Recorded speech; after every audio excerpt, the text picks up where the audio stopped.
She thought she was just another uninvited guest, but in less than 10 minutes, the entire yacht would fall silent because of her. The night air drifted warm across the open deck, carrying the faint scent of salt and expensive perfume as a $50 million yacht cut smoothly through the dark Atlantic waters, its polished floors glowing under golden lights while soft jazz hummed in the background and crystal glasses clinked in quiet celebration. And at the center of it all stood Vanessa Blake, her long hair cascading over a silk designer gown, laughing effortlessly among a circle of equally polished women who had spent the evening measuring worth in labels and status, their voices light but edged with quiet arrogance, until someone caught their attention, a woman standing alone near the railing, her short hair gently brushing against her cheek in the ocean breeze, dressed in a simple black dress that carried no brand name, no sparkle, no attempt to impress, and yet she stood there with a stillness that felt almost out of place among the noise, her posture calm, her eyes steady, as if she belonged to something deeper than the moment.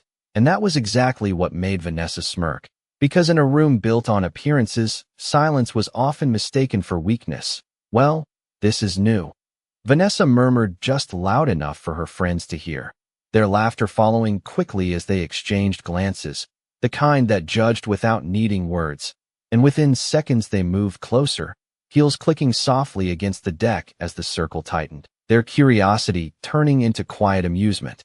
"Excuse me," Vanessa said, tilting her head with a polished smile that didn't quite reach her eyes. "I don't think we've seen you before. Are you sure you're in the right place?" The music seemed to dip just slightly, not stopping, but enough for nearby guests to sense the shift, a ripple of attention moving outward as a few turned their heads, watching, waiting, because moments like this had a way of unfolding slowly before snapping all at once. And still, the woman didn't react, not immediately, her gaze remaining on the horizon for just a second longer before she turned back, calm, composed, almost unreadable, and that silence only made the situation more uncomfortable for everyone except her. Vanessa's smile sharpened as the silence stretched just a little too long, her confidence feeding off the quiet attention gathering around them, because in her world hesitation meant weakness and stillness meant uncertainty. And she had built her entire identity on reading those signals flawlessly, or at least she believed she had.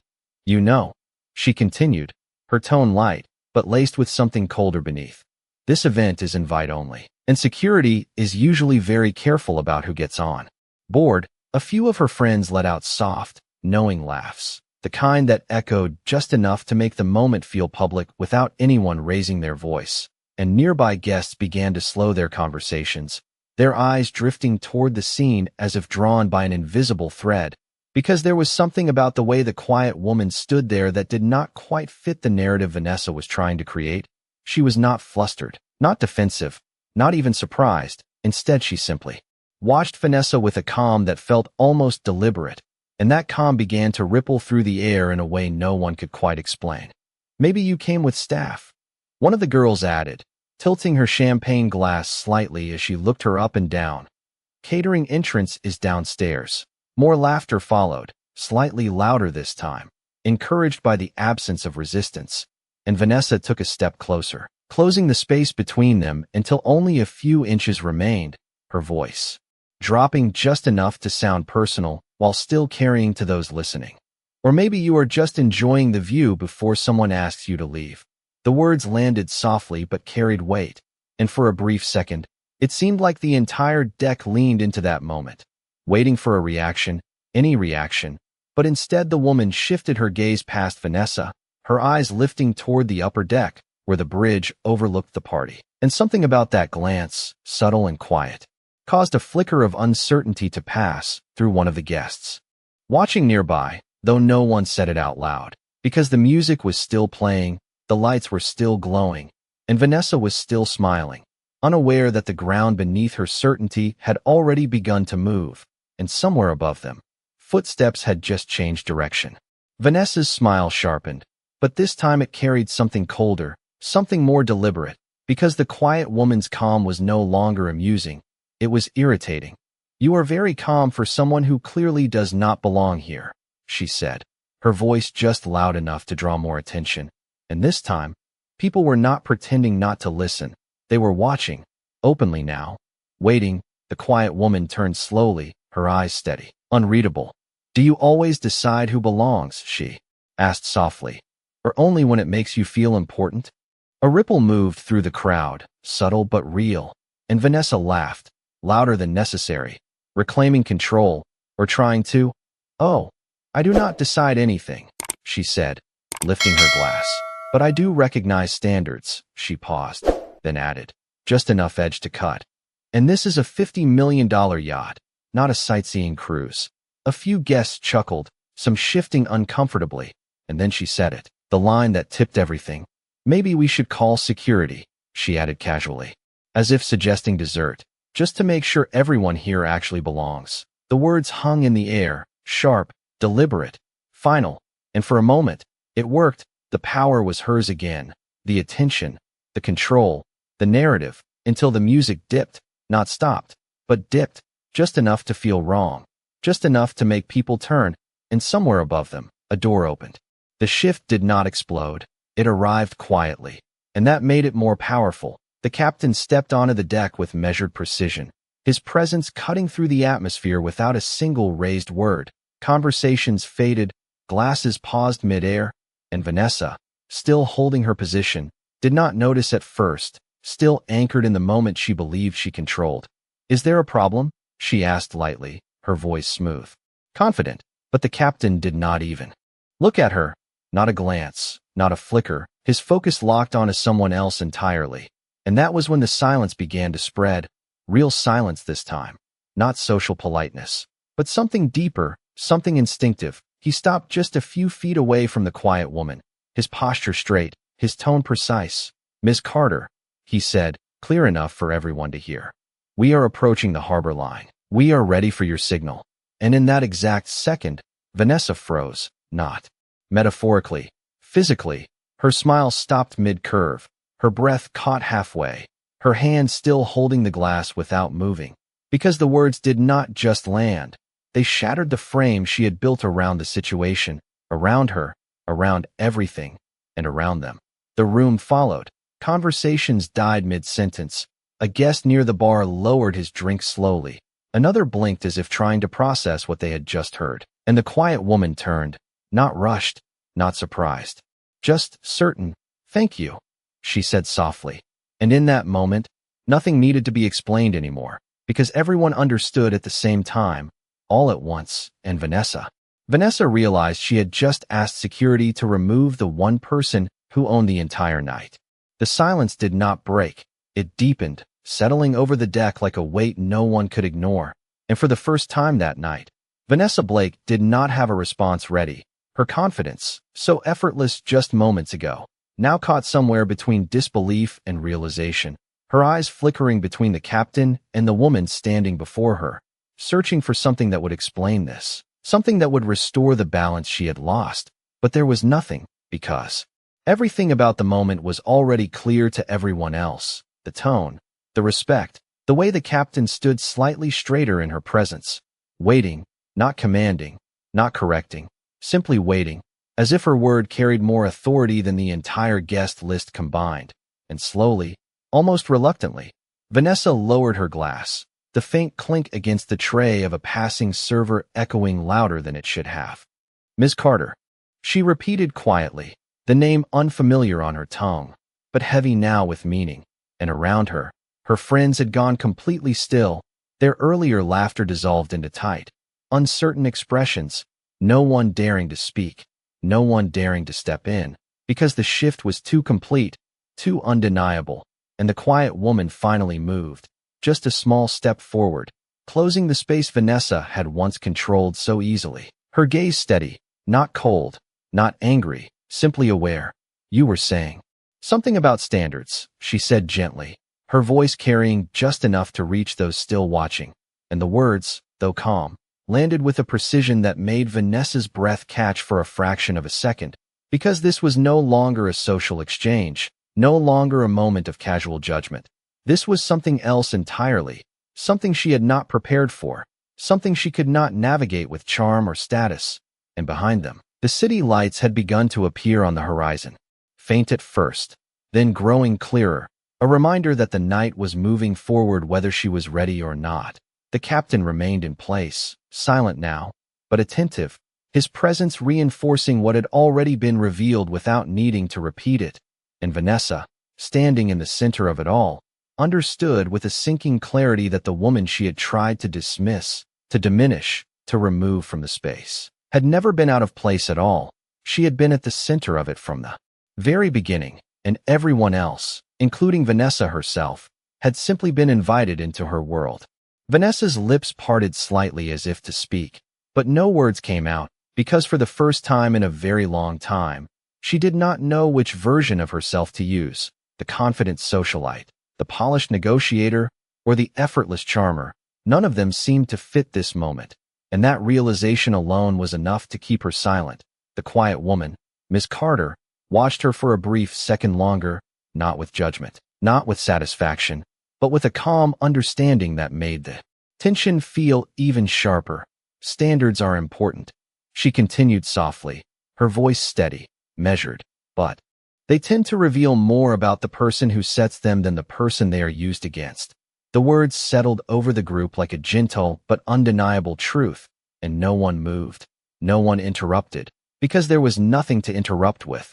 Vanessa swallowed subtly, her composure returning in fragments, but not fast enough to hide the shift in her eyes. The certainty was gone now, replaced with something far less comfortable. Awareness. I did not realize, she began, her voice quieter than before, lacking the edge it once carried. But Ms. Carter did not let her finish, not by cutting her off, but by simply turning her attention away, and somehow that was far more final than any interruption could have been. She stepped past Vanessa with quiet grace, her presence parting the space naturally as guests moved aside without being asked. The same people who had watched in silence now lowering their gaze, their expressions thoughtful, reflective, as if reconsidering something they had not questioned before. The captain followed at a respectful distance, still attentive, still waiting for her signal, and the music, which had faded into the background, slowly began to rise again, tentative at first, then steadier, as though the night itself was adjusting to a new rhythm. Behind her, Vanessa remained still, her friends equally frozen, their earlier confidence nowhere to be found. One of them glanced toward her, as if expecting guidance, but there was none to give, because the moment had already passed, and what remained was not humiliation in the loud sense, not spectacle, but something quieter and far more lasting, the unmistakable realization that they had misjudged not just a person, but the very foundation of the world they believed they understood. And as Ms. Carter reached the center of the deck, the city lights now fully visible ahead, she paused briefly, not to look back, not to acknowledge what had happened, but simply to take in the horizon, as if reminding herself that moments like these were not about proving anything. They were about revealing what had always been there, waiting to be seen. The night did not return to what it had been, even as the music resumed and conversation slowly picked back up, because something invisible had shifted beneath the surface, something no one could quite name, but everyone could feel. And as Ms. Carter stood at the center of the deck, the soft glow of city lights reflecting in her eyes, a quiet wave of recognition began to spread among the guests, not through announcements or introductions, but through whispers, subtle glances, and the unmistakable way people adjusted their posture when they realized who they were in the presence of. A man near the bar leaned closer to his companion, his voice low but urgent. "That is Evelyn Carter. Carter Holdings, she owns half the waterfront development downtown." The name moved quickly, carried in fragments from one group to another, each repetition adding another layer to the realization. "She funded the harbor expansion," someone else murmured. "She bought this yacht 2 years ago," another added, and with each passing second, the woman who had stood unnoticed just moments ago became the quiet center of gravity for the entire evening. Vanessa heard it too, every word landing heavier. Then the last, her expression tightening as the pieces came together in a way she could no longer deny. This was not just a misunderstanding, not just an awkward social moment. This was something far more significant, something that reached beyond the boundaries of the party itself, and for the first time, She looked at Ms. Carter not as an outsider, but as someone whose presence redefined the space entirely. Her friends shifted beside her, uncertain, their earlier confidence replaced with cautious silence. One of them whispered, "Vanessa, do something." But Vanessa did not move, because what was there left to do? Charm would not work here, status would not work here, and apologies suddenly felt smaller than they ever had before. Across the deck, Miss Carter turned slightly as a few guests approached her, their demeanor respectful, measured, their voices softer than before. And she greeted them with the same calm presence she had shown all evening. No change, no performance, no need to prove anything, because everything that mattered had already been revealed without effort. And as Vanessa stood there, watching from a distance that now felt far greater than a few feet, she understood something she had never considered before, that power did not always arrive with noise or display. Sometimes it stood quietly, unannounced, waiting for the right moment to be recognized. And when it was, there was nothing left to argue, nothing left to question, only the quiet, undeniable truth settling into place. The distance between them no longer felt physical. It felt absolute, as if an invisible line had been drawn that Vanessa could not cross no matter how many steps she took. And yet, slowly, almost against her own instincts, she moved forward, her heels softer now against the polished deck, her posture no longer leading but following, guided by something unfamiliar, not pride, not confidence, but the quiet pressure of realization, the kind that leaves no room for denial. "Miss Carter," she called out, her voice controlled but noticeably lower than before, and the few nearby conversations faded once again, not because they were interrupted, but because people had learned where attention naturally belonged now. Miss Carter turned, not immediately, not abruptly, but with the same calm precision she had carried all evening, her expression neutral, open, yet impossible to read beyond what she chose to reveal. And for a brief moment, the two women stood facing each other again, but nothing about the moment resembled what had come before. The balance had shifted too completely. "I think there has been a misunderstanding," Vanessa continued, choosing her words carefully, her tone measured in a way that suggested control, but underneath it, there was something else, something less certain, something closer to humility, though it had not fully settled yet. "If anything I said earlier came across the wrong way." She paused, the sentence unfinished, as if even now she was navigating unfamiliar ground. Miss Carter watched her quietly, her gaze steady, giving nothing and yet demanding everything. And that silence once again did the work that words could not, stretching just long enough to make the moment real, to make it felt. And when she finally spoke, her voice remained soft, but there was a clarity to it that carried further than any raised tone ever could. "There was no misunderstanding," she said, simply, and the words did not accuse, did not criticize, they just existed, undeniable. And Vanessa's breath caught slightly, not from offense, but from recognition, because in that instant, she understood that this was not about correcting a moment. It was about facing it, fully, without escape. The people nearby stood still, listening without appearing to listen, their attention drawn not to conflict, but to truth unfolding in real time. And Ms. Carter stepped slightly closer, not to dominate, not to intimidate, but to close the space with quiet intention. "The only question," she added gently, "is whether you meant it."